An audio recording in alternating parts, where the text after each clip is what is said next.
Fracking companies have been using chemicals that break down into dangerous chemicals called PFAS, and they do it for decades. As a matter of fact, this is a chemical that's in our environment for 1 million years.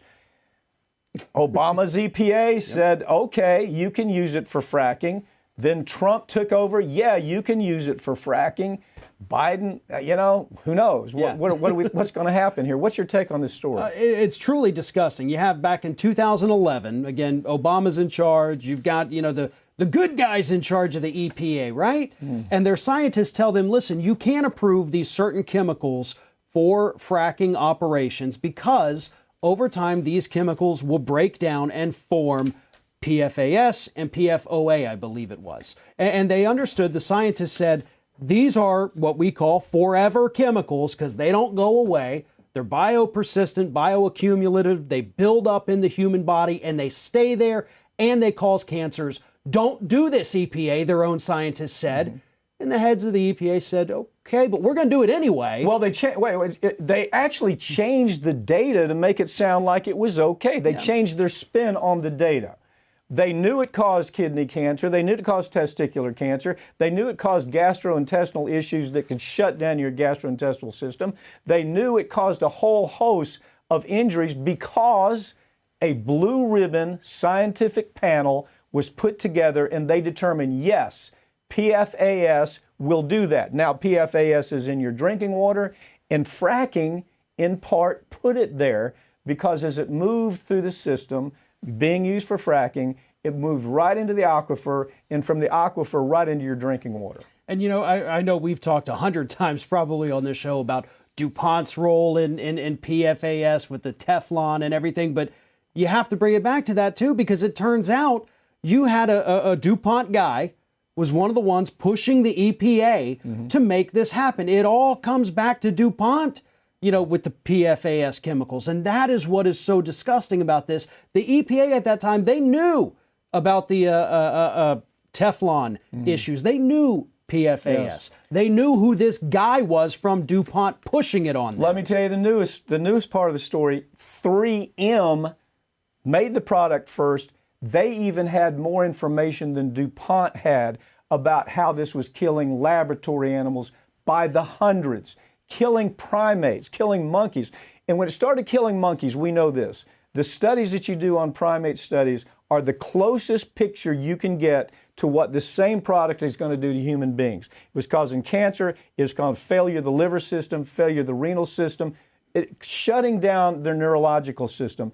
And they hid it from the EPA. And doesn't make any difference anyway, because when the EPA found out about it, they didn't do anything about it. Right. And this is one of those stories. This was a massive story in the New York Times, and massive in the sense of it was a very long story, but it's not a very covered story. No. That's what gets so infuriating about these. Media will not cover this story. Just like with the Juul story. That should be front page news. Media is so owned and operated by advertisers and political affiliations. They don't cover news anymore unless it's going to make them a lot of money in advertising dollars. That's just the damn truth. Yeah. And I mean, you and I have worked corporate media, just like we've worked this media. We've seen it firsthand.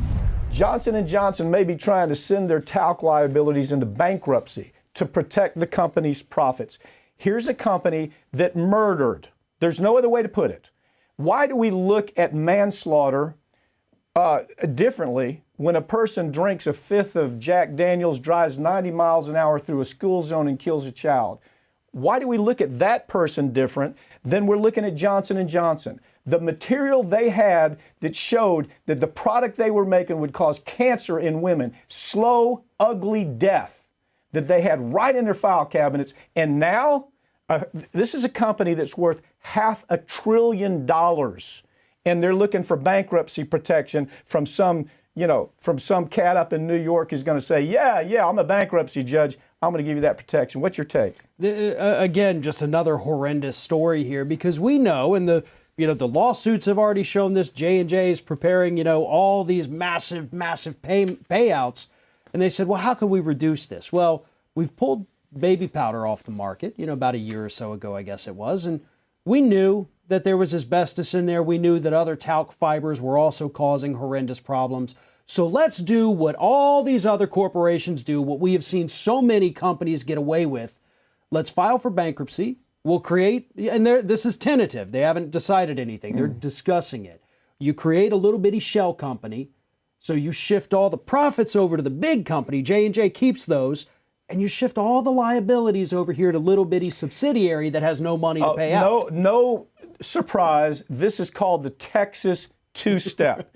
The laws developed in Texas to where a company that has killed hundreds of people, thousands of people, that might be worth $500 billion like this company, can say, you know what? Yeah, we killed all those people. We made billions of dollars. We fooled the regulators for long enough. We spent a lot of money on politicians so we could get away with it. Now, this is the real deal. CEOs get to keep all of the billions of dollars they were paid over those years, and we're going to go bankrupt. And the family that has a mother or daughter or sister dying of disease, an ugly, ugly cancer, cervical cancer, that we don't have to pay them anything. That's the new norm. And you know, the only person talking about it that is outraged is Elizabeth Warren. She's the only person who's taken leadership on this issue. The media won't even talk about this story. Right. Why? Because it's Johnson & Johnson.